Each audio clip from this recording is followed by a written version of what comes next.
So, hello, good morning, good afternoon, everyone. There are still some colleagues joining us, but let's start. This very first session of the ISA webinar series, Global Sociology in Turbulent Times. This is a series that will accompany us towards the 2027 World Congress of Sociology. And of course, as you have all noticed, we are living in turbulent times, marked by intense geopolitical tensions, wars, and increasing attacks on academic freedom.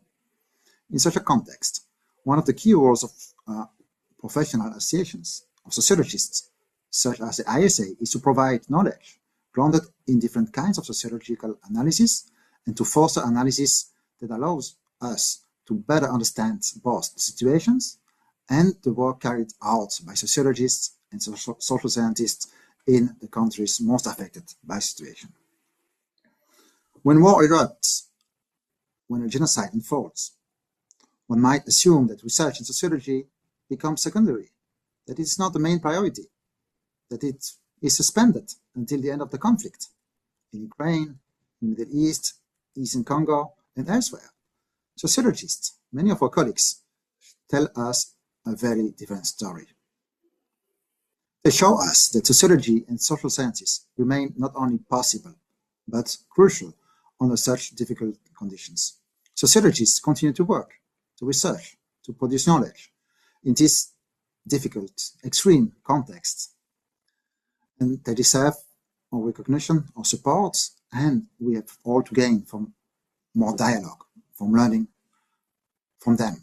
The experiences of our colleagues in Palestine, Lebanon, and Iran show not only how difficult this work is, but also how essential it remains. They teach us what sociology can do, even in the most extreme circumstances. They teach us what sociology can do in all times, in these turbulent times, and it remains important. In this context, Abeer Musleh, Rima, Majed, and Nazanin Shahrokni are among the most extraordinary colleagues who teach us every time they write, every time they share their research, they share their reflection and analysis. They teach us what sociology, how sociology can help us to improve our understanding, to try to understand what seems impossible to understand what's happening there, but also how knowledge is still produced, how resistance takes shapes in everyday practices, in acts of solidarity, and also in the production of sociological knowledge itself. So we could not have better speakers than these three colleagues, and I thank them very much for joining us today. Each of them will have 15 minutes for the initial intervention. Then we will open the floor for some questions that we'll ask you to ask them in the chat, and they will have final words for the concluding words. So let's start right away with Abeer Musleh, who is the chair of the Department of Social Sciences at the University of Bethlehem in Palestine. She is one of the vice president of the Research Committee 34, Sociology of Youth in the ISA, and has been active in several committees in the ISA in the past 15 to 20 years, including RC47 on social movements. Her research focuses on youth engagement and development, social work, and community development in Arab countries, with a focus on youth collective agency, alternative models of action, and mobilization for change in colonized context. Her last publication is really fascinating, an article on Lamlama with young people, which explain how the youth individually and collectively create spaces to strengthen and survive the genocide. So in an article, I will send the link online, waving live through stories, Lamlama, the art of gathering and uplifting ourselves, that just appeared in Critical and Radical Social Work a few weeks ago. So Abeer, thank you very much for joining us today. The floor is yours.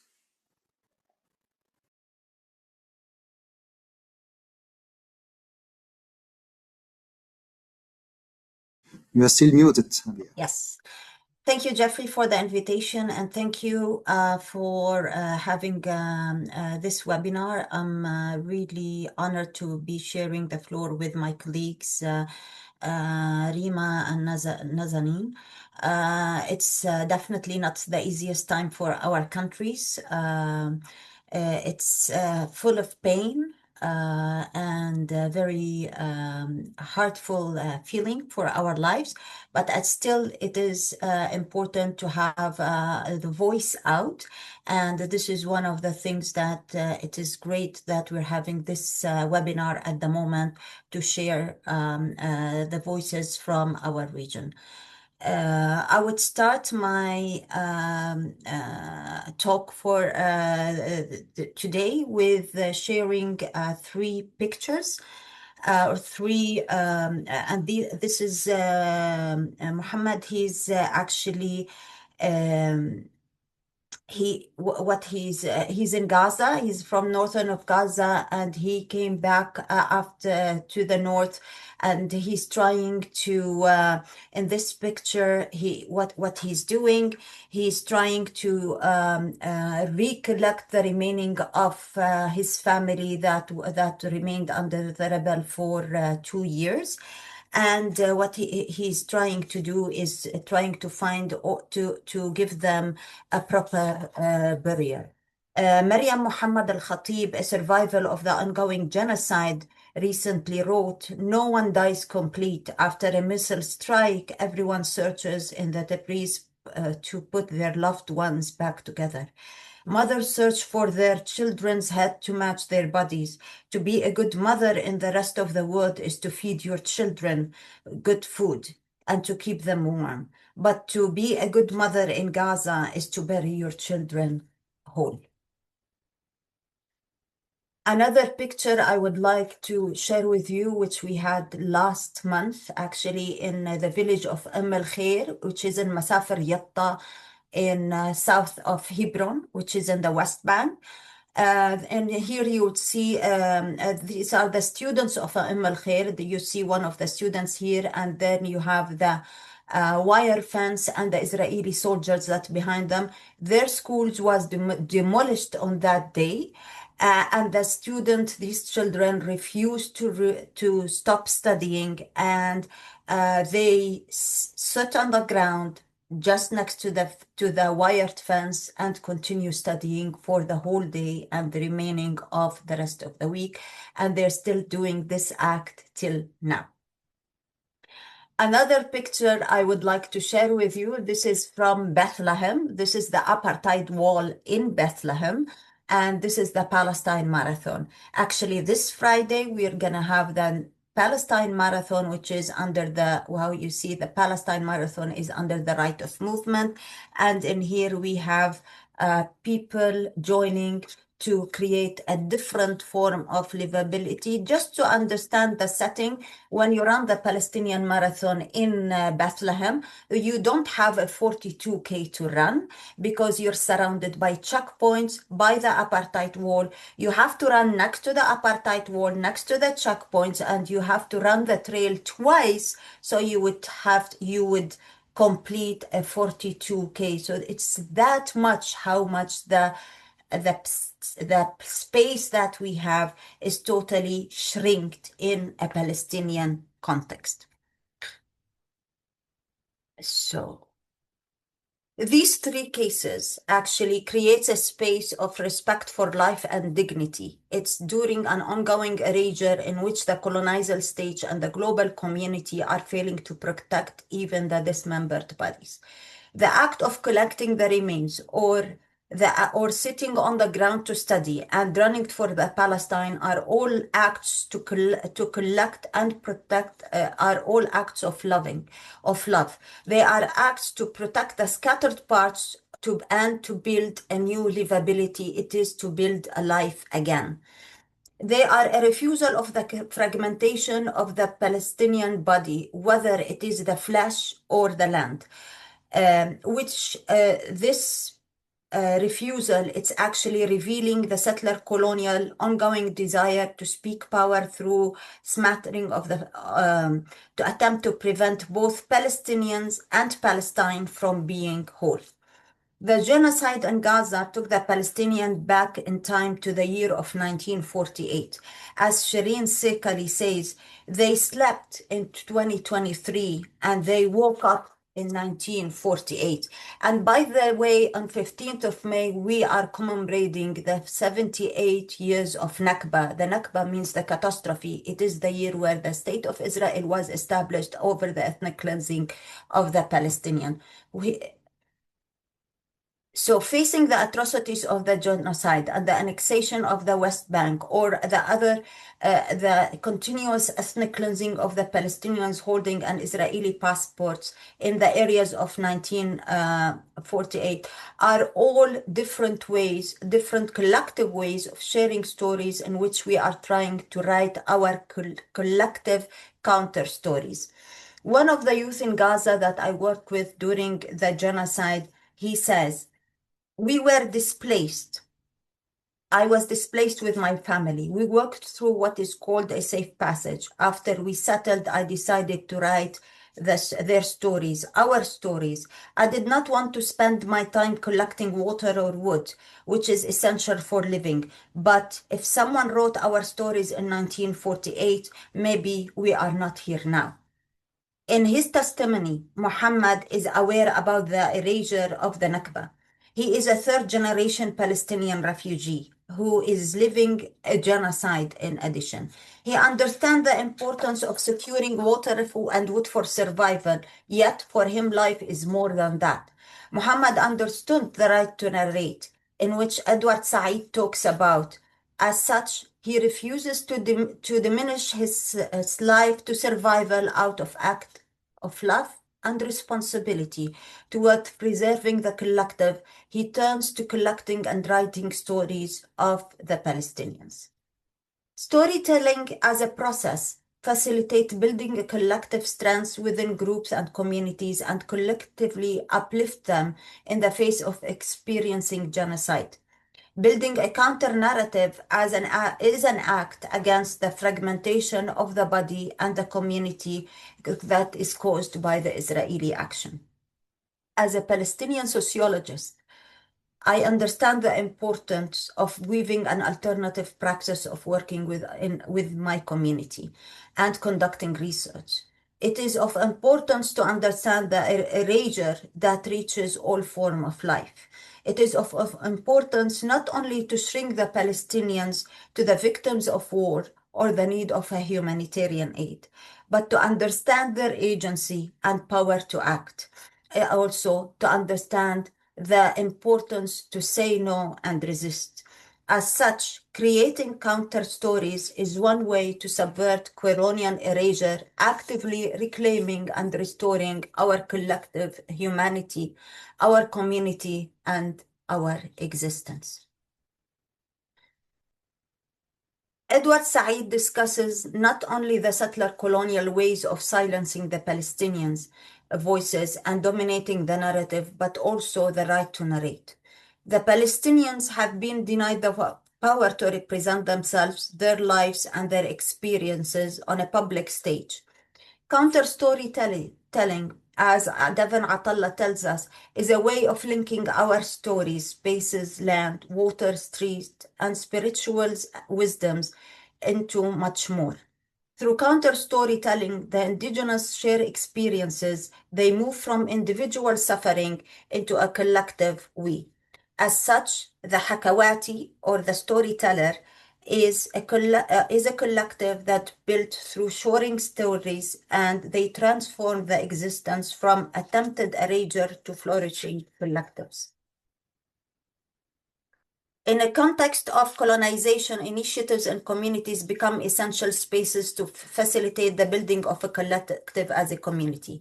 As people come together to collectively discuss what can be done, they shape their collective understanding for their lived experience and their collective pain, and they step forward toward counter-narrative, starting from building a collective power, understanding a context, and then moving forward.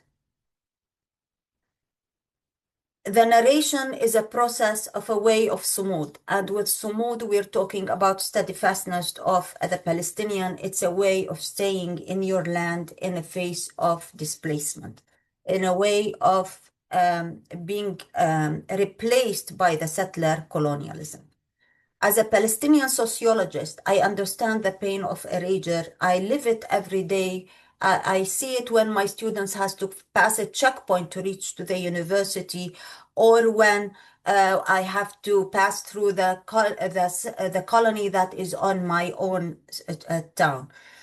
Living as such, when I working on communities and groups, or how I perceive our roles, working with communities and groups on building the counter narrative is vital for rebuilding the collective power of those who survived the genocide and the region. To do so, I cannot claim that I know the experiences everywhere in Palestine, lived in Palestine. Yet I can ensure that I can give them the tool to share their stories. Most of the time when settler colonialism is discussed around the world in sociology, it is discussed in the case of indigenous people, such as in the USA or Australia or New Zealand, where the issue took place in the past. It is an issue of find improving current socio-economical situation. Yet in Palestine, it's an ongoing struggle. It's a way of trying to live. It is when we're talking about a struggle that is immediate, and it is unfortunately backed up by a lot of international government. As such, we are facing genocide, apartheid, sociocide, schoolcide. All of that is faced for the last 78 years. In such a context, when we look at our discipline, we cannot remain neutral and do not take a stand against the erasure of the indigenous or the dehumanizing of the Palestinian, in such a case, the indigenous of Palestine. Sorry. As we saw in the case of Palestine, we experience an accumulative power of settler colonialism. Unfortunately, it exposed the morality of various regimes and power structures in which extent they are complicit. As sociologists, we need to look into our methodology in a different perspective. How can we engage communally and actively to create a meaning of hope and steadfastness despite of the pain? How do we perceive the system of silencing of the Palestinian within various structures? As sociologists, our work is more than conducting research. It is to be involved with the community to support understanding of the experiencing, sharing experiences, and developing the counter-narrative. As sociologists, we do not own the experience that is shared with us. We are helping building and documenting the narrative. For this, and I will share for part of my experience with the people in Gaza. One of the things that was very important is working against the used discipline when we work as individual. Working as a collective was very important. As we share the pain as a Palestinian sociologist, as a researcher, as a human being. As such, this pain is not simple. Sharing the pain even with the people create a different relation, a different interaction with the people. We are part of them. We are not just there only to collect the information. We are actually breaking the hierarchies that we created with various power structure in which academia is part of. As such, through that sharing, we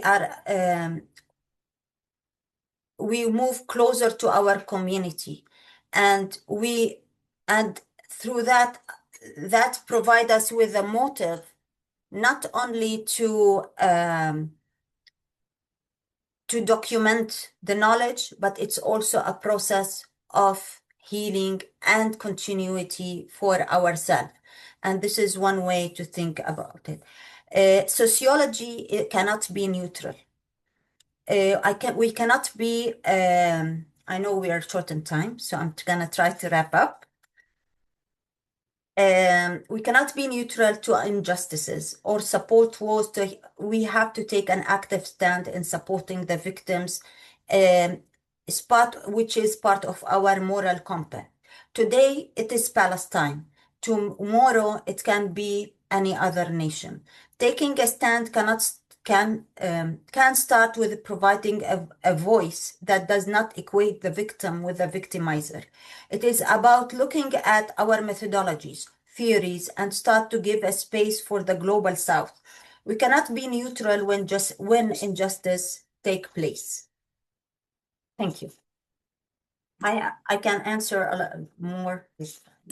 Thank you very much, Abeer. And I really would like to invite you to read her latest article to know more about that. She is very connected to what she said, not only about other difficulties about writing this collective story, this counter story, but also she also adds as a sociologist the importance of healing, of collective methodology, of seeing the structure, not only the experience, but structure of the problem.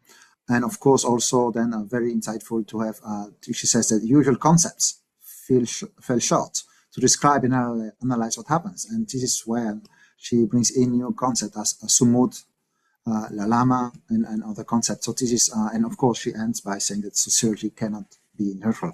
Thank you very much, Abeer, and please read her work. And I know she's got so much more to say. Thank you for keeping time.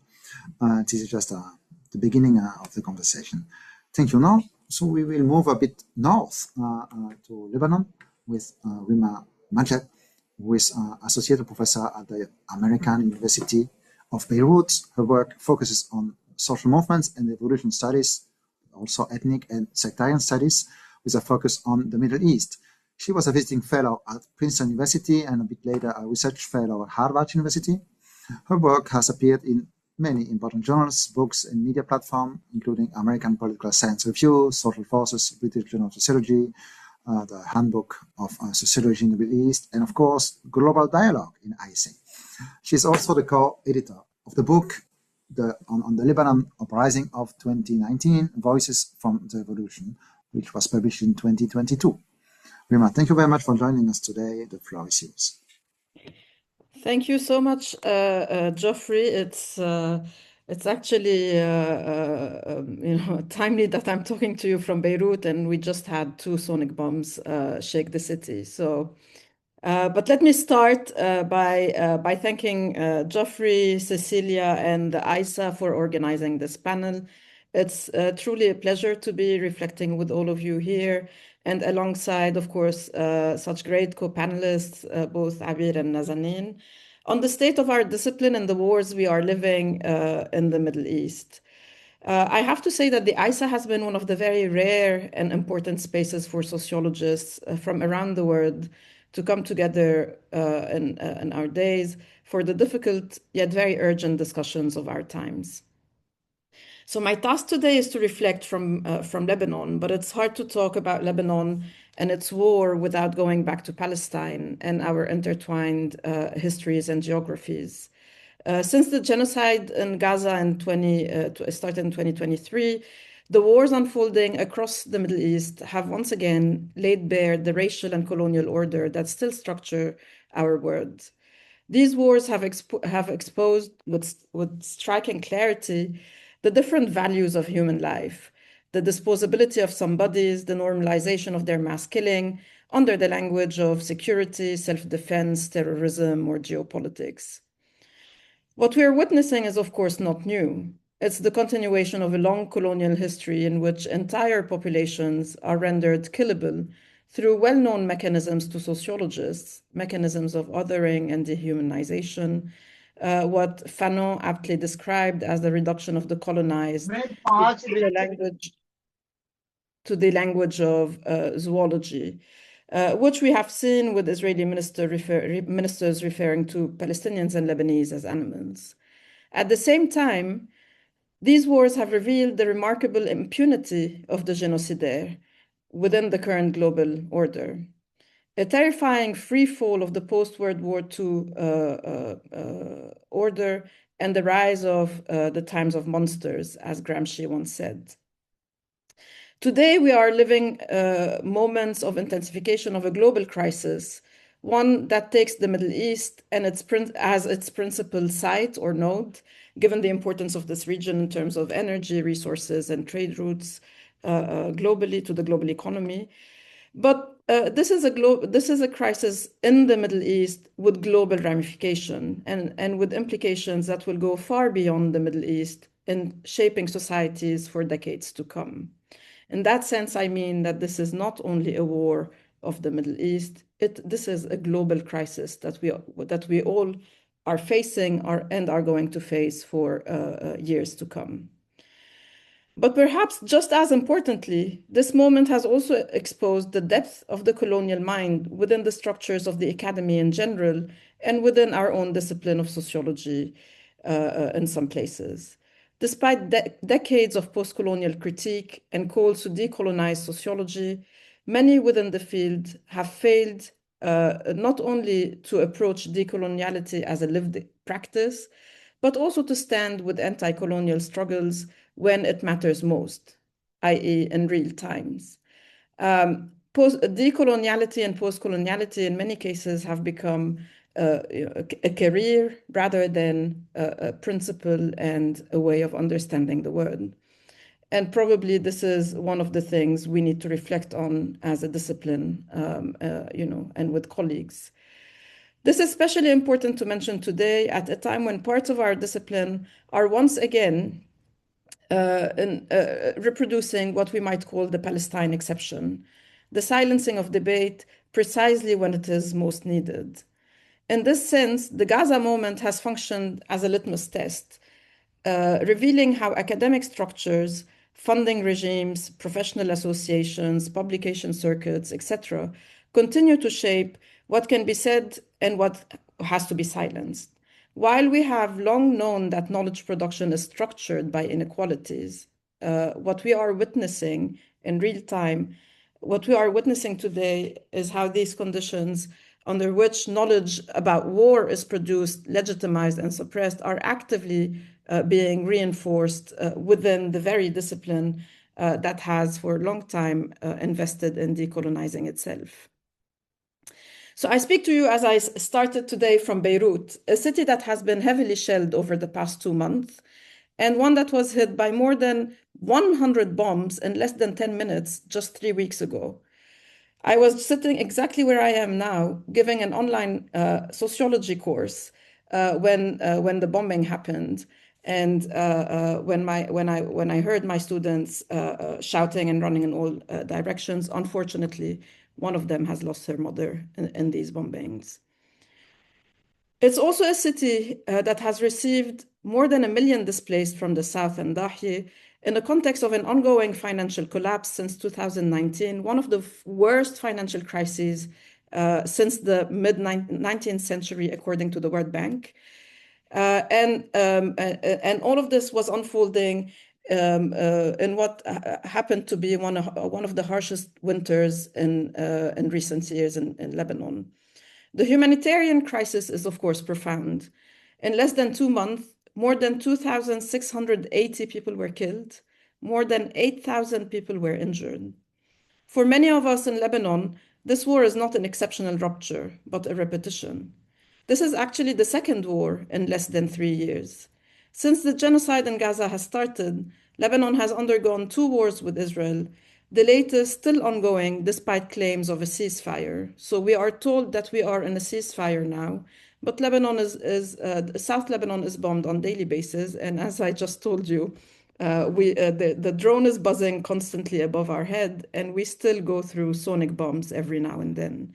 So if this is a ceasefire, I don't know what a war would look like.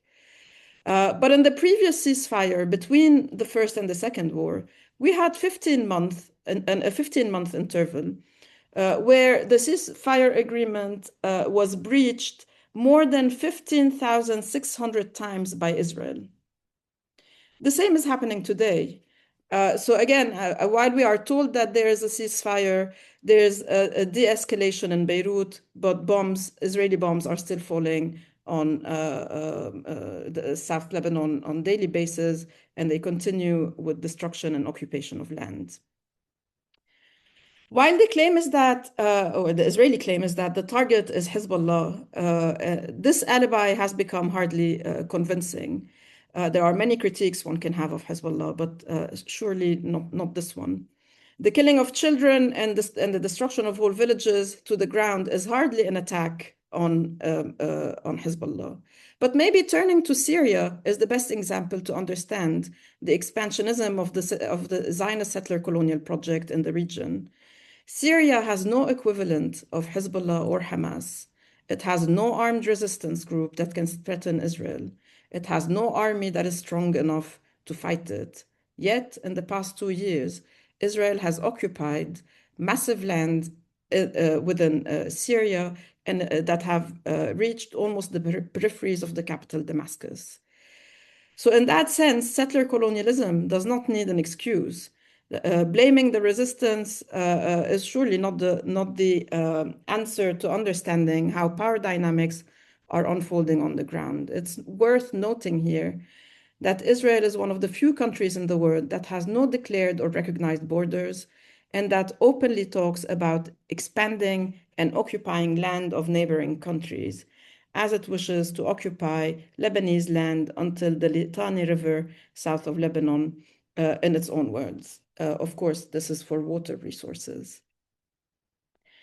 For years, political sociology suggested that there's a clear decline in interstate wars and a rise in intrastate ethnic conflicts. Today, what we are witnessing instead is the return of interstate war in an imperial form. Wars over territory and expansion, over energy and resources, trade routes, and geopolitical reordering in a context of shifting global power. Sociology allows us to situate these wars within transformations of the global world system. The relative decline of US hegemony, the rise of new powers, namely China, but also others, and intensifying competition over resources and the crisis, of course, of capital accumulation.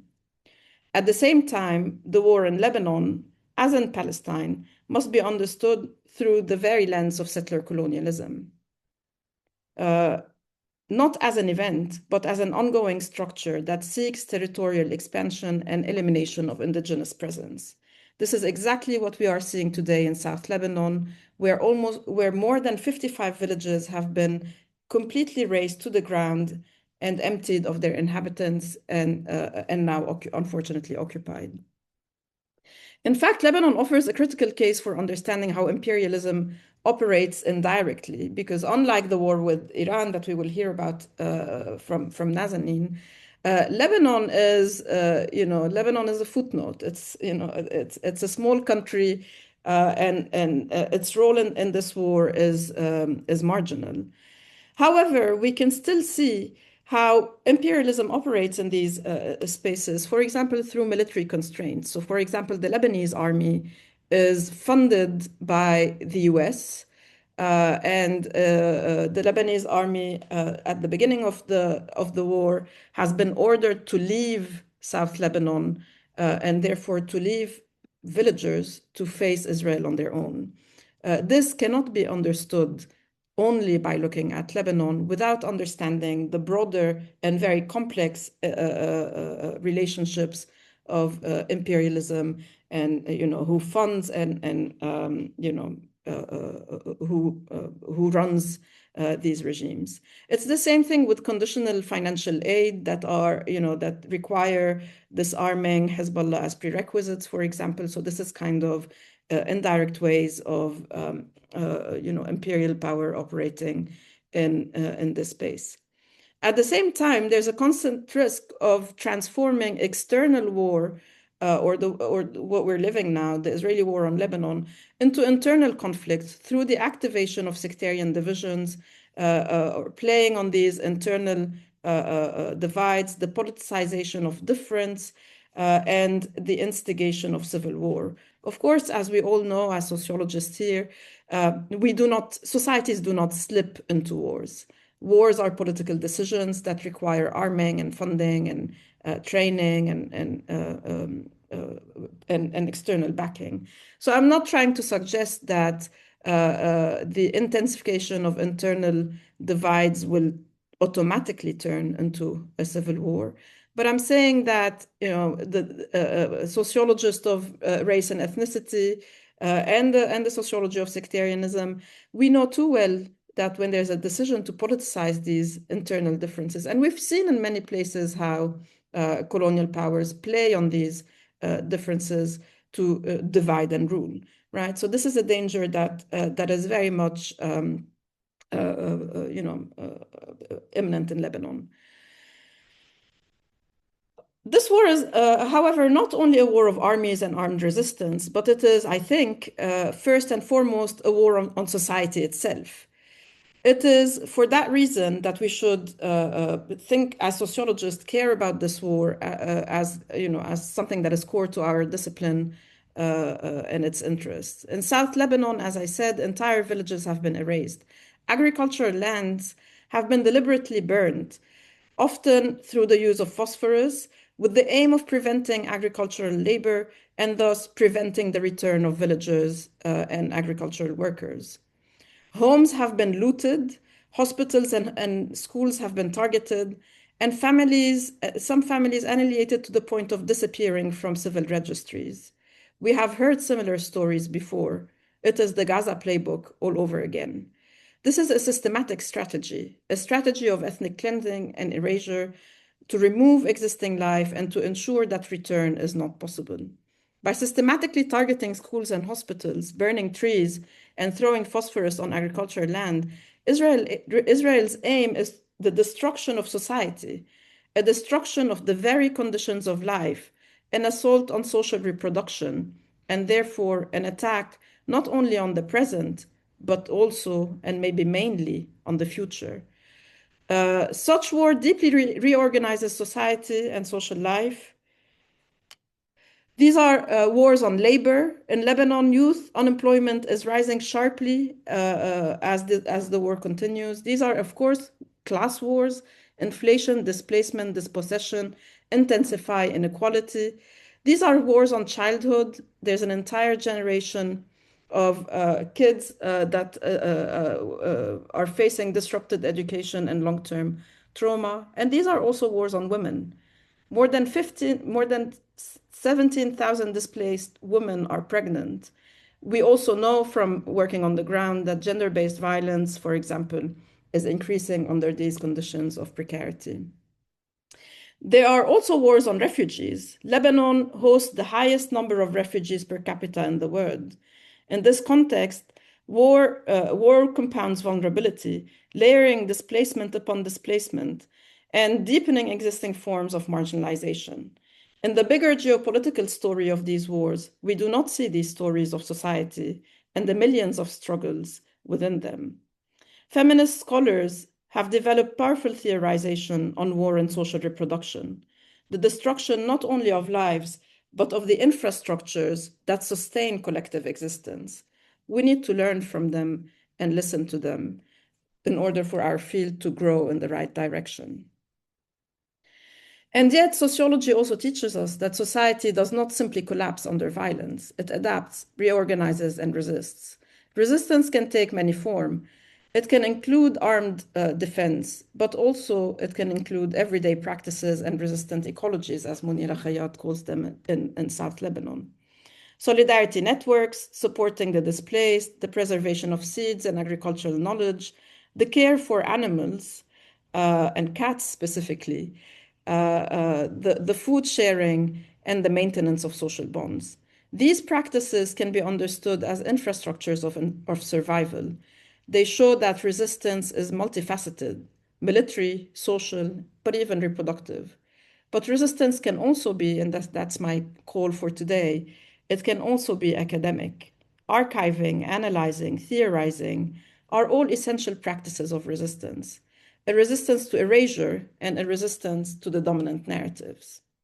Before ending, since I'm a scholar of social movements like Geoffrey, I want to say that there is a question that a lot of my fellow sociologists who work in this subfield must confront today.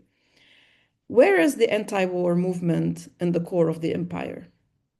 Historically, wars of this scale, whether the Vietnam War, Korea, Iraq, generated large and sustained protest movements in the US and Europe. Today, we do not see a comparable mobilization. This absence is striking, especially given that mobilization in general has not disappeared. We saw mass mobilization for No King's Day, for example. However, people are mobilizing, however, not against imperial war. This is understanding this absence of mass anti-war protest may be one of the challenges ahead for us as sociologists, and you know, one of the important questions to ask, and always thinking not only of the why but also of the why not. Right, the absence is as important as the presence, and this is one striking absence. In conclusion, let me say that in moments like these, times of monsters, as Gramsci would say, sociology cannot be neutral. It must decide whether it stands with power or whether it helps us understand and challenge it. Because ultimately, sociology is what we, sociologists, today make of it. And history will remember where the discipline stood in times of genocide, in times of war, and in times of atrocity. There's actually a precedent for this reflection. In 1988, Zygmunt Bauman published an article in the British Journal of Sociology titled Sociology After the Holocaust. In it, he lamented the relative absence of sustained sociological engagement, not only with the Holocaust itself, but with what it meant for the discipline, for its categories, its assumptions, and its theoretical foundations. For Bauman, the Holocaust was a defining event of modernity, one that required a fundamental rethinking of how we understand rationality, bureaucracy, and violence. He later developed this argument in his book, Modernity and the Holocaust. Today, many sociologists and theorists around the world are beginning to say something similar about Palestine, especially in the wake of the genocide in Gaza. That this is not simply a regional crisis, but a turning point that will reshape not only the Middle East, but the global order itself, and with it, our very discipline of sociology. As Nancy Fraser has written just a few days ago, we need to understand Gaza as a world event, a turning point, a litmus test. And I think we need to understand or to think of Palestine as a universal paradigm for grasping the transformations of our time beyond exceptionalism. There's nothing exceptional about Palestine or Lebanon or Iraq or Iran. There are, of course, specific histories and particularities, but the atrocities we are living and witnessing demand to be theorized within broader frameworks that take seriously the role of empire and capital, the transformation of warfare and technology, the historical moment we are living through, which is one that is marked by shifting imperial powers, deepening economic crisis, and a resurgence of the far right and fascist politics that unfortunately echo in very troubling ways the 1930s. Such moments are not marginal to our discipline, they are constitutive of it. They force us to rethink our concepts, our methods, and our responsibility. It is in such times of major transformation that our discipline was actually born out of a major transformation. And ever since, it's been reshaped by what is happening in the world. This one should be no exception, even if it is not unfolding in the West directly. Grasping with these realities is not about helping those of us living under the bombs, nor not even about standing with us in solidarity.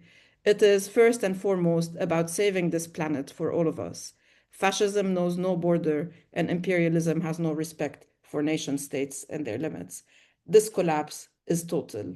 In the face of such a reality, we have only one option: to resist, both from within our discipline and beyond it. because it is a discipline devoted to understand society, it is unable to because if a discipline that is devoted to understanding society is unable to defend it, then we must ask, what is the purpose of our work? In moments of profound violence, neutrality is not an absence of position. It is a position in itself. It is a position that sociology cannot bear. Thank you. Thank you. Thank you very much, Rima. This was brilliant and very moving, but also a call to combine local experience and global sociology. We cannot understand it only looking at Lebanon, as you show it clearly. We need to analyze the resistance, but also the structure of the nation and the settler colonialism, how imperialism operates. It's a crisis much beyond the Middle East, for sure. We have to understand, based on that, the transformation of the global world system, as you invite us to do, and that it is also very strikingly a war against society itself. So many people have thought about, of course, the genocide, epistemicide, historicide, an erasure of the past, the present, but you also said it is an erasure of the future to that they're seeking. So it is a time to see resistance in everyday practices, but also in sociology, and to reassess the equal value of human life. But also it's a time where we wonder what we should do. We feel powerless and we wonder where social movements are. Thank you very much for shaking us up and for this brilliant analysis. Now we will move to Iran, and with another brilliant colleague, Nazanin Shahrokni, who is an associate professor in sociology in the School of International Studies at the Simon Fraser University in Canada.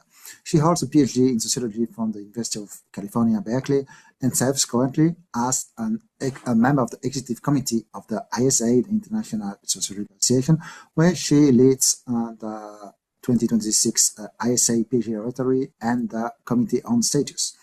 Her research examines the geopolitics of gender, focusing on Iran and the Middle East, and recently on the politics of voice. She will tell us more about that, the politics of voice and the transnational circulation of political claims. She's the author of a very famous award-winning book, Women in Place, The Politics of Gender Segregation in Iran, that was published at the University of California Press in 2020. And she's a co-editor of several books, including the Sage Handbook of Gender Theory, and also the Global Dialogue Symposium, Rethinking Sociology in Iran, of which you will find a link in the chat.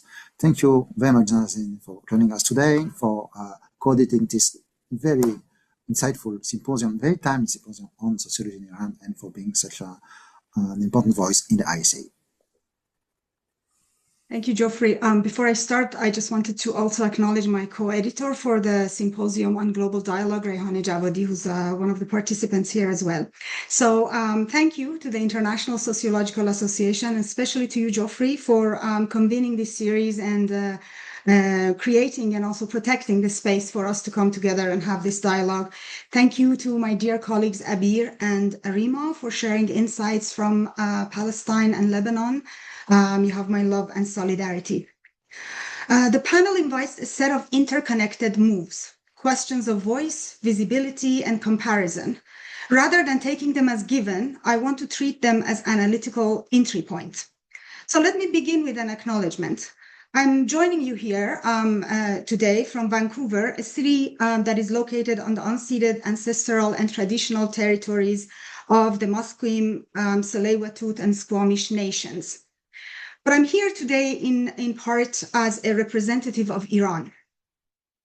My presence, however, should not be read as the presence of Iranian sociology, nor as a substitute for the many scholars within Iran who are not here. It points us to the conditions, material, institutional, and political, that enable some voices to appear and constrain others from doing so. I was trained in Iran as a graduate student, but my academic career since the early 2000s has been rooted through institutions in the global north. It is this movement across geopolitical and institutional spaces and through networks, funding structures, and publication venues that has rendered my work legible within global academic circuits. Which is to say, my presence here today is the effect of a broader political economy of knowledge. And that same political economy helps explain why others are not here. So when I'm called upon to represent Iran, to stand in for a broader intellectual community, I do so with unease. Because representation in this sense risks transforming structural exclusion into a gesture of inclusion. What I would like to do instead is something more limited, but I hope more sociologically useful. Not to speak for others, for my colleagues from Iran and inside Iran, but to make visible the conditions that structure who can speak, from where, and under what conditions. There are multiple factors that shape the absence of Iranian sociologists from a panel such as this, some domestic, others geopolitical, and still others at their intersection. At the core of the domestic field is a paradoxical relationship between sociology and the state. On the one hand, sociology is indispensable to governance.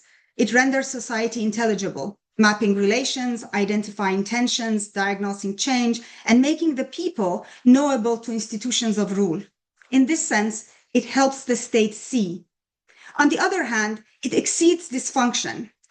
At times, speaking to power, Iranian sociology opens questions of inequality, legitimacy, and transformation, exposing power, unsettling its claims, and enabling society to see itself otherwise. It is precisely this capacity that renders it suspect. This dual position, necessary and suspect, places sociology in a paradox. Its institutional existence depends on the state, on a state that both sustains it and circumscribes it. Resources are centralized in Iran, and academic and professional associations must secure licenses from the state to operate. This proximity to the state ensures continuity and access while subjecting scholars to oversight where the boundaries of permissible inquiry are continually negotiated, tested, and at times enforced. The relationship between sociology and the state is thus neither one of simple opposition nor cooptation, but an ongoing site of tension, debated among sociologists themselves. Sociology in Iran is not simply regulated. The state increasingly treats it as a domain of risk, subjecting it to monitoring, constraint, and at times criminalization. Over the past decade, state authorities have carried out repeated waves of repression within Iranian academia. Mass purges following the 1979 revolution, violent crackdowns on student movements in 1999, arrest and dismissal during the 2009 Green Movement, and renewed waves of suspension and arrest in recent years. These are not isolated episodes.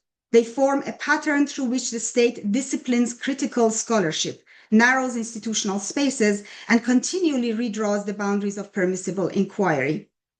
Control is exercised not only through repression, but through the infrastructures that govern the production and circulation of knowledge.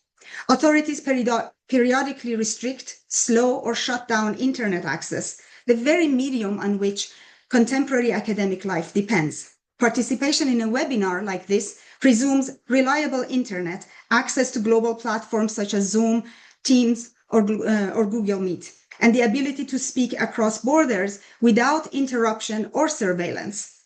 When the internet is not shut down altogether, scholars rely on costly data packages and proxy networks. Under these conditions, presence becomes technically and politically fragile. This is not an abstract condition. It is one of the most immediate reasons some of our colleagues are not here today. In recent weeks, as I've tried to remain in contact with colleagues in Iran, exchanges have moved across proxies, relayed through multiple platforms, or reduced to broken phone calls, distorted by noise, interruption, and loss. One learns in such conditions to fill in what cannot be fully heard and to reconstruct meaning across gaps. This patchiness is both literal and metaphorical. It constitutes an epistemic condition, an ongoing pressure on the very possibility of sociological work. And yet, sociological reflection persists within and against these conditions. It circulates not only through formal institutions, but across bounded and restricted spaces, sometimes quite literally. The exchange of letters between Dr. Saeed Madani, a prominent Iranian sociologist, and Dr. Asef Bayat, an Iranian-American professor, written across prison and diaspora during Madani's imprisonment in Iran, offers a striking example. And by the way, he was recently released from prison. Writing from prison, Madani engaged in sustained reflection on the future of Iranian society, exploring different trajectories of political change and calling for new political vocabularies grounded in coalition building and nonviolence. What is remarkable is not only that this exchange took place under confinement, but that it unfolded in full awareness of surveillance and risk. Madani wrote while serving a sentence for propaganda against the establishment, with his own scholarly work used as evidence against him. Yet even from prison, his writings circulated through fragmented channels, shaping debate inside and outside Iran. Confinement did not halt intellectual labor. It reconfigured its form, audience, and risks. So as Rima also mentioned, resistance is not only the visible drama of protest and uprising, it is also the slower, less visible labor of sustaining thought under pressure, teaching, writing, organizing, and theorizing in conditions that seek to fragment or silence these practices. It unfolds within, against, and at times through the very structures that constrain it. Now, these domestic constraints are overlaid by a broader geopolitical condition. Over decades, the US economic sanctions have curtailed Iranian sociologists' access to international conferences and networks. They have restricted mobility through visa regimes. In our previous ISA PhD laboratory, for example, in Morocco, the only Iranian student among the participants was denied a visa, effectively excluded from one of ISA's key initiatives for early career scholars. Sanctions have also produced deep financial isolation, rendering routine cross-border transactions nearly impossible. Those of us based in North America cannot easily establish research collaborations, organize joint events, or hire research assistants in Iran as financial transfers are restricted under US sanctions. To give another example, the Iranian Sociological Association cannot easily pay its membership dues to the International Sociological Association or receive grants, as these typically require international banking systems or credit card transactions. In practice, such exchanges often have to be conducted in person, in cash, at international conferences, events that many Iranian scholars cannot attend due to visa denials, a circular condition of exclusion. Even when participation is technically possible, it is often economically prohibitive due to currency devaluation, which hit its record low due to the ongoing war last week. A past president of the Iranian Sociological Association was unable to attend the World Congress in Melbourne because the cost of travel and accommodation amounted to roughly six months, now probably 9 months, of his salary. The result is enforced disconnection, a form of epistemic marginalization. War intensifies these constraints while also introducing two interrelated dimensions: material destruction and discursive reorganization. First, the large-scale US-Israeli strikes launched on February 28 have produced widespread urban damage. Reports show that at least 7,600 buildings were damaged or destroyed across Iran, including around 60 educational and 12 health facilities in the first weeks of the war. This destruction is not confined to military targets, but cuts across the interdependent fabric of everyday life. Within this landscape, universities, research centers, and systems of learning are disrupted and infrastructures of knowledge are destabilized. If sanctions constrict the circulation of knowledge, war degrades its material foundation. Second, war reorganizes the discursive field, recalibrating what can be seen, said, and studied. Attention is forcibly redirected as the field becomes saturated with images of destruction, bombed sites, targeted killings of state officials, collapsing infrastructures. These images come to dominate the frame. In this process, other claims recede. The demands of active protest movements, including those articulated by Iranians in recent months, are displaced, crowded out by the immediacy of violence. War, in this sense, institutes a hierarchy of visibility. War resets the agenda and reorders priorities. Survival displaces critique. Immediate concerns, safety, shelter, loss, take precedence, while questions of justice, reform, and transformation are pushed to the margins. They do not disappear, but become harder to articulate, sustain, and circulate. What counts as urgent inquiry narrows, and the space for critical reflection contracts. War in this sense acts not only on bodies and buildings, but on perception, inquiry, and the conditions under which knowledge can emerge. The conditions of the absence then are structured and produced, and I hope now visible. I did not want to leave this absence unaddressed. So I reached out to colleagues within Iran, including Dr. Shirin Ahmadnia, the current president of the Iranian Sociological Association and its first woman president, whose first year in office has been marked by repression and protest and overshadowed, enveloped by two wars, 12-day Israeli war on Iran in June 2025 and the ongoing war. And also Dr. Hossein Seraizadeh, a leading figure in the Iranian Sociological Association and the current president of the Union of Iranian Social Sciences Associations, which brings together 17 scholarly associations. What follows are excerpts from their responses. Dr. Ahmadnia begins by situating war not simply as an external event, but as a lived and social condition. She writes, the US-Israeli war against Iran unfolds not only on military fronts, it also manifests in everyday lives of people, in the economies of household, across social networks, in citizens' sense of security, and in their horizons of hope. For sociologists, this event constitutes not merely a political or military occurrence, but also a profound and multi-layered social experience. She then reflects on the position of sociologists within this condition, at once analytical and deeply embedded. She states, sociologists have been both observers of this unfolding reality and participants in the collective experience it has produced. A central question emerges. What is the role of sociologists in times of crisis? Should we remain analysts, or does responsibility require us to stand alongside society and act beyond analysis? This question, she suggests, has led to forms of collective mobilization. Within this context, the Iranian Sociological Association, she writes, has mobilized its scientific capacities, professional networks, and accumulated public trust in response. It does so by documenting the social consequences of war, from displacement and loss to unemployment, uncertainty, and shifting social relations, while linking sociological knowledge to practical action, including policy recommendations to mitigate harm. What emerges in her remarks is a conception of sociology not as detached observation, but as accompaniment, remaining close to society in moments of rupture, witnessing, documenting, and responding without claiming to stand above it. This is a call for sociologists not to speak for or over society, but to work with and alongside its multiple, uneven, and fractured realities.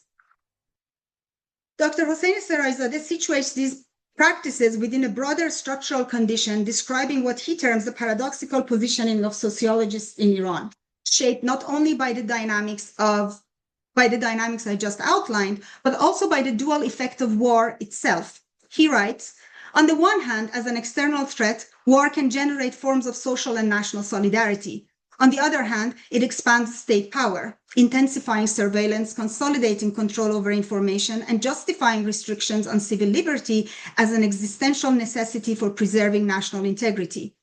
In authoritarian or semi-authoritarian contexts, he writes, war amplifies pre-existing tendencies towards control and oversight. War in this account does not only mobilize resistance, it also deepens the reach of the state. Yet, he states, within these constraints, sociologists continue to act across multiple sites and registers. In particular, the Iranian Sociological Association and the Union of Iranian Social Sciences Association have sought to sustain research and teaching inside and outside universities, engage civil society as public sociologists, raise awareness through media, and where possible, contribute to policy by representing the concerns of ordinary and marginalized groups. These efforts extend through collaborations such as the Komak network, Komak in Persian means help or assistance, which brings together scientific and civic associations to strengthen collective capacity and social impact. Across these engagements, he writes, sociologists try to articulate a clear stance against war and against both internal and external forms of violence. From these accounts, a common condition becomes clear. Faced with the structural paradox they cannot resolve, sociologists in Iran do not step outside it, they work within it. The task is neither to retreat into detached critique, nor to collapse into alignment with states or oppositional agendas, but to sustain a form of engagement that is reflexive, situated, and responsive to the conditions in which it operates. These contributions are necessarily partial and mediated. They do not resolve their absence, but they register an effort to work against it. I also see some familiar names among the participants from Iran who are here. جای همگیتون خالیه روی این پنل. I just hope that this kind of highlighted, my presence highlighted their absence, basically. So let me now turn to the broader framing of the panel. It's my last section, Geoffrey. This panel approaches war and resistance as lenses through which Iran is rendered legible and brought into relation. Contexts such as Iran, and if I may add, Lebanon, Palestine, and other sites of protracted conflict enter global visibility primarily at moments of rupture, war, repression, and crisis. In such moments, what circulates are forms of suffering, endurance, and resilience. These demand attention, of course, but they're also partial, and their partiality is consequential. They risk condensing entire societies and their intellectual and political life into a narrow repertoire of recognizable figures: the injured subject, the enduring subject, the resistant subject. Recognition becomes conditional, activated through injury. What this produces is a particular regime of visibility, one that privileges rupture over continuity, event over process, and suffering over thought. Outside these moments, when social life unfolds in its ordinary yet contested forms, when research is conducted, when theoretical debates take shape, these contexts recede from view because they do not conform to the terms through which attention is organized globally. When a society is rendered legible through war and repression, whether through imperial intervention or state violence, its sociological life is flattened, reduced to reaction, response, survival, aftermath. But Iranian sociology does not simply react. It constitutes a complex and productive intellectual field whose internal dynamics exceed the narrow terms through which it is typically recognized. The field is internally contested, structured by ongoing debates over theory and method, the place of sociology in political life, and the tension between Weberian ideals of analytic detachment and more publicly engaged interventionist forms of practice. The Iranian Sociological Association hosts dozens of research committees spanning fields from religion, economy, media, to gender, migration, urban life, and science and technology. This intellectual labor is sustained through journals, conferences, and continued debate over the role and scope of sociology itself. The issue then is one of misrecognition, a field reduced to crisis response, when it is in fact engaged in interpreting, contesting, and accompanying social life well beyond the moments through which it becomes visible. War, in this sense, does not simply act on bodies, it structures perception. It redistributes attention, establishes hierarchies of visibility, and shapes the conditions under which societies are seen and known. If war and crisis provide an entry point, they also impose a horizon, one that obscures much of sociological life in its continuities, disagreements, and theoretical labor. War, in this sense, opens a window. It renders certain aspects of a society visible that might otherwise remain distant, but that window is also a frame, directing the gaze and delimiting the field of vision. Geoffrey, do I have a minute to finish? Yes? Okay, great. This brings me to my final intervention, one that concerns the regional and comparative framing of this panel. At first glance, placing Iran, Palestine, and Lebanon alongside one another appears analytically intuitive. Each is shaped by a shared exposure to imperial and neocolonial regimes of violence and domination. These regimes take concrete form through sustained Israeli military operations alongside entrenched systems of occupation, surveillance, and the regulation of movement, land, and life. Yet these are not parallel cases so much as interlinked cases, sites within a broader imperial formation. Their trajectories are tied together through circuits of force and coordination. The assault on Lebanon unfolds in direct relation to Gaza, where Israel's genocidal campaign sets the tempo and logic of regional escalation. Pressure on Iran is articulated through shifting alliances, sanctions regimes, and proxy confrontations that traverse these same terrains. And US military, financial, and diplomatic support operates across these sites as a structuring force, enabling and synchronizing their unfolding. Thus, rather than treating these as comparable cases, bounded units placed side by side, I propose that we approach them as connected histories, trajectories shaped within transnational circuits of power. Iran, Palestine, and Lebanon, but also, if I may add, Somalia, Ukraine, Venezuela, and beyond, are linked through intersecting regimes of militarization and global capitalism, as well as the geopolitical alignments and institutional orders through which these forces are organized. The task then is not simply to compare, but to trace relations. This requires a different kind of sociological imagination, one that moves beyond the silos of regional studies and attends to how connections are produced, structured, and contested. This shift from comparison to relation also redefines what we mean by the global. If the global is not additive, not the aggregation of cases, and not simply dialogue across bounded units, then it must be understood as a field of relations, material, institutional, and political. Such an approach also reframes how we think about global sociology itself. Its relevance lies not in aggregating cases, but in mapping connections, in understanding how seemingly distant contexts are brought into relation through shared yet uneven structures of power. Thank you.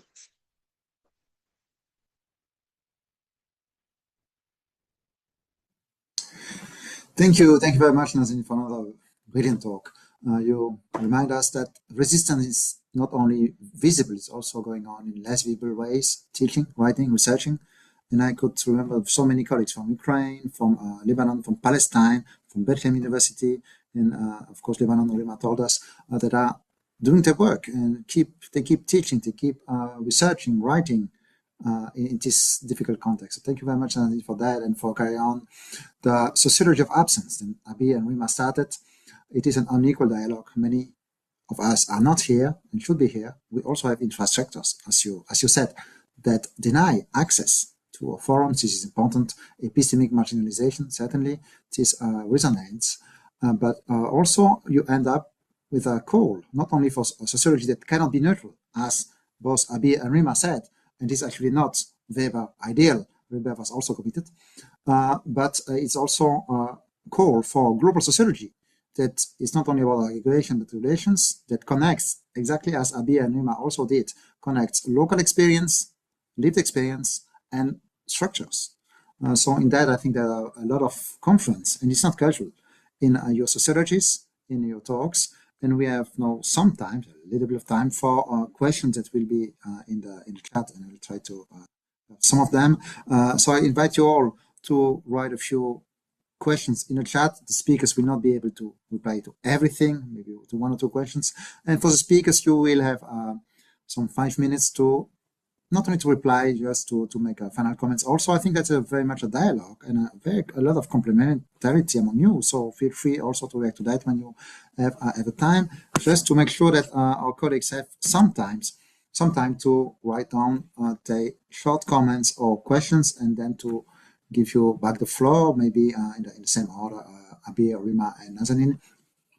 I would like to say that it is not casual that this webinar on global sociology starts with Palestine, Lebanon, and Iran. These were not talks from the margins of contemporary sociology. This is at the core of sociology today. They help us not only to understand the attacks against their countries, settler colonialism, but also the world system, power, domination, the world as it is today, and on what our future, our common future, as Rima said, depends on. So we definitely need broader framework to connect broader framework and experience of resistance, and of course also experience of suffering in this region. This is not disconnected. It's not one society or the other. So I think that we now have not yet. I still wait for a few questions here, but I will give soon the floor to Abeer to start a dialogue. So I see some hands up, but please write down your question in the chat. It will be easier. And I think that anyone who has listened to this webinar is convinced that engaging with our colleagues from Iran, Palestine, and Lebanon is not only an act of solidarity. It is more crucially an opportunity for reciprocal learning and theoretical renewal. You see how sociology is renewed by this sociology, and by sociologists who do it day after day in such difficult context. It is at the core of global sociology because it provides also empirical, methodological, and normative resources. And I think also what you provide is concrete replies to those who challenge the relevance of sociology in such difficult times. This is what we could hear today. And we're still waiting for the questions there, but I guess we were also overwhelmed by your talks, and there were so many things there. We don't have that much time. As we said, it will end up after 1.5 hours more or less.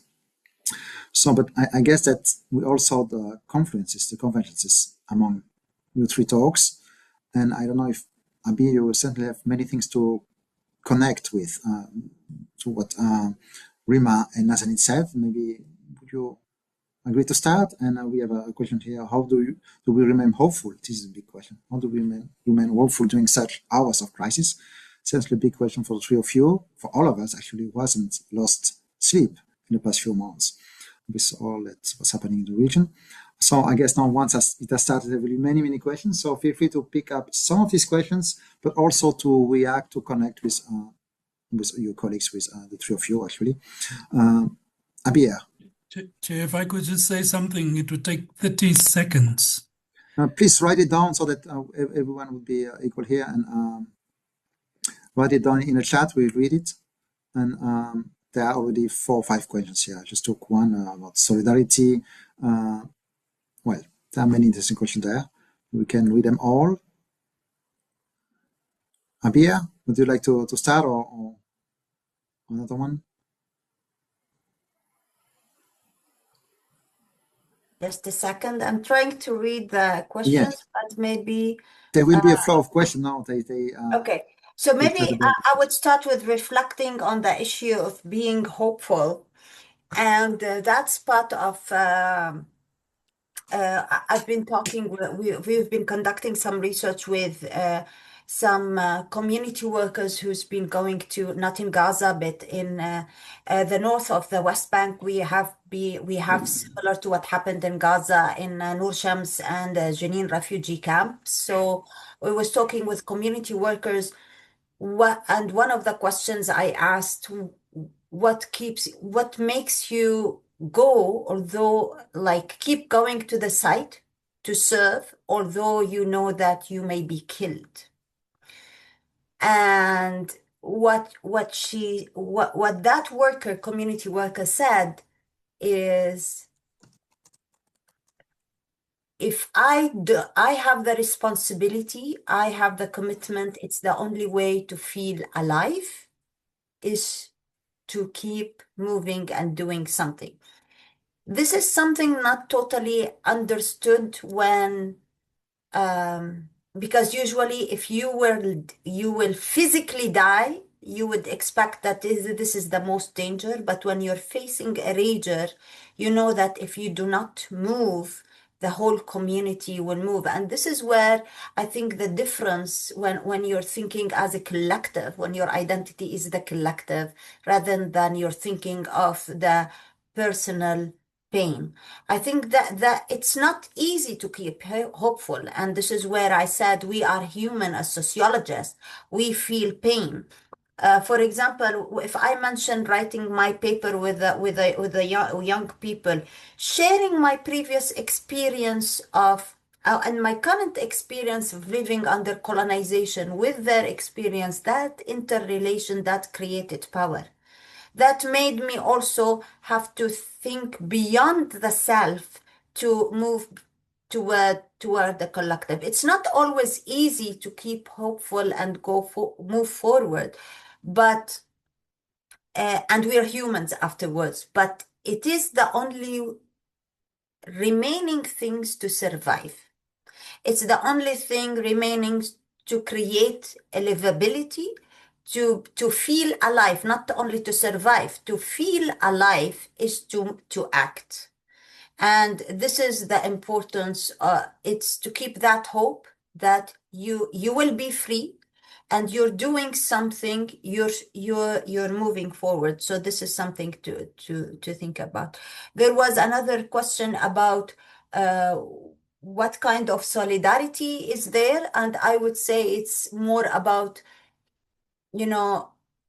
as my colleagues mentioned, keeping solidarity, giving the voice, not, as we said, not equal. This is one of the debates, for example, that we always had when we're, and Rima mentioned the exceptional of the Palestinian case. You can't act, if you want to have solidarity, you cannot be neutral. and this is something very important to think about. Either you're taking a stand, being neutral when you have oppression, that means you're actually supporting the oppressor. So I think we need to think in a different direction. As sociologists, we need to think to be critical of how we're doing things. It's not only about understanding the power system, but it's also about how to dismantle these power systems. Thank you, Abeer. Thank you very much, not E, to react, and thank you very much for these powerful replies to some of the questions. Rima, over to you. Yeah, thank you so much. It's hard to follow on. I mean, many questions and comments are coming, but I'll maybe say, I mean, from what Abeer has said and Nazanin, both brilliant talks, I think, making these connections of, how these struggles are connected and where they, they overlap is very important. And I've read very quickly, I've seen people in the chat mention, other conflicts around the world. Of course, and Nazanin has mentioned some, but to me, it's very important to understand what links these conflicts as at the macro level. And then, and maybe this is right, this is the promise of sociology, the ability to link the personal lived experiences with the structures that shape our world, and the ability to see beyond the layers of identity politics and the racial order and etc. that that make us believe that we are different, or that highlight some conflicts as exceptional. On the question of hope, I think it's difficult. My initial reaction was, I'm not sure we need hope, or maybe it's okay to be, it's okay to acknowledge that these are, difficult times and it's hard to find hope.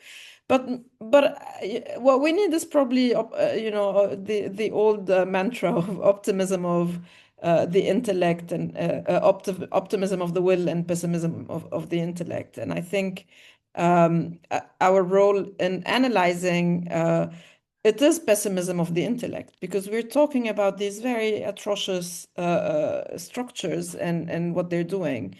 But also as sociologists, because we look at societies and we look at these little, I mean, what Abeer showed us in those three images are little acts of everyday resistance, that maybe it's there that we can find the hope we're looking for. And maybe you're right to ask this question, and part of where my thinking is going, and thinking about the absence of movements and or the deadlock of revolutionary movements in our age, is maybe this inability to imagine a different world, and to believe that we can get there. So maybe more than hope, what we need is this imagination, is this ability to think that our lives and our words could be different. I read some question about is the role of sociology to really intervene and change the world. And I mean, this is an old debate, of course, but I would say, beyond the debate of whether we need to be, part of the words we study or not, I think that we are at a stage where the level of the professionalization in sociology have made us part of this global system we talk about, right? So it's no longer, I mean, our standpoint is not above societies and we're looking down and we're just analyzing. We are implicated in that we make a career out of sociology. We make a living out of it, right? And if we make a living out of theorizing about the colonial world and the need to decolonize it, but then when there's a real life issue, we take the wrong stance, then I think these become very deep moral and ethical questions that we need to deal with. I think I'll stop here. I'm happy to continue this discussion in other venues. I just want to end again by thanking Isa really for organizing this. I think this is one of the ways we can create these platforms of solidarity, but also these platforms for us as sociologists to think of what do we want our field to be like, and what does sociology really mean for people across the world today. And these discussions are really crucial to think together in such times. So and also these spaces are becoming more and more difficult to find with the crackdown on academic freedom and the ability to talk. So I really want to thank Isa again, and I look forward for the rest of these talks and webinars that I'm sure will bring very important and interesting discussions. Thank you very much, Rima. Definitely this first webinar will be very difficult to match.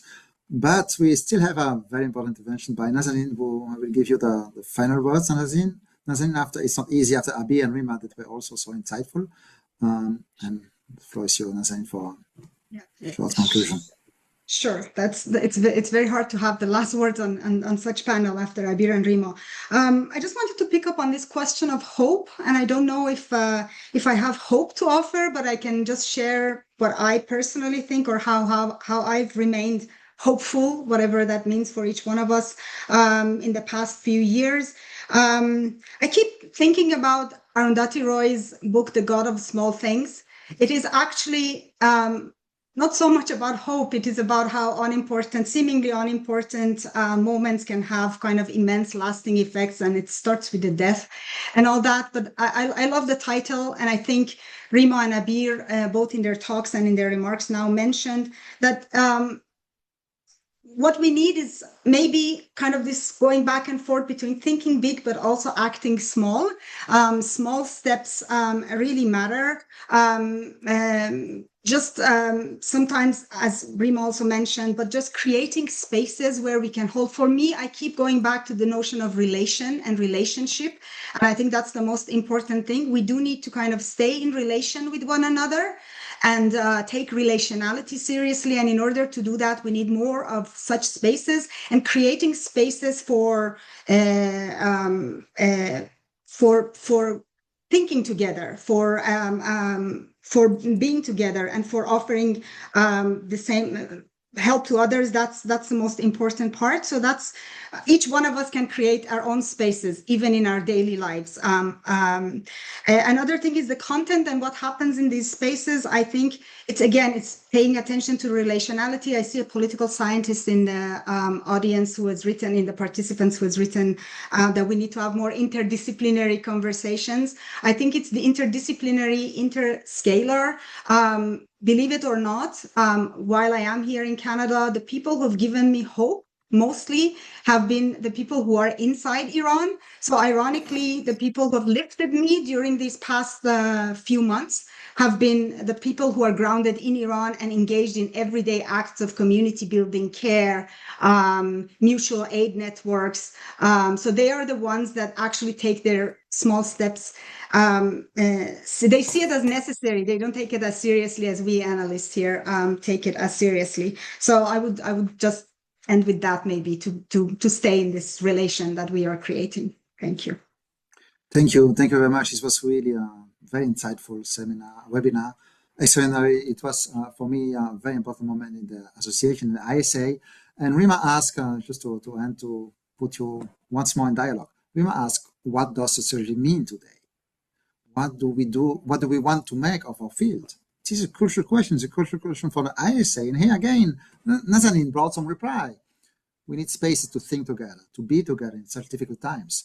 And sociology is done by sociologists. And we create our field as we like to see actors in other fields. So an ISA definitely done by sociologists, and we have to stick with this energy, with these insights, and also with the difficulties, the challenges that you mentioned, and to bring together this sociology for our times that you develop. And I'm really impressed by the sociology you keep doing. This was, I know I have read some of your work. I know this was just a short introduction to it. I invite everyone here to just to read more about it. You publish we have very recent article, but also many shorter articles online, because Abeer, Rima, and Nazanin have much more to teach us. So thank you so much for this seminar, and there will be more of them. And please join us on ISA social media for sure, in Grow Dialogue, particularly Nazanin Symposium, the symposium she co-edited. And please join us to make the ISA vibrant, global, and discipline that will be vibrant and has to be committed, as they brilliantly say. Thank you so much, and see you at the next webinar.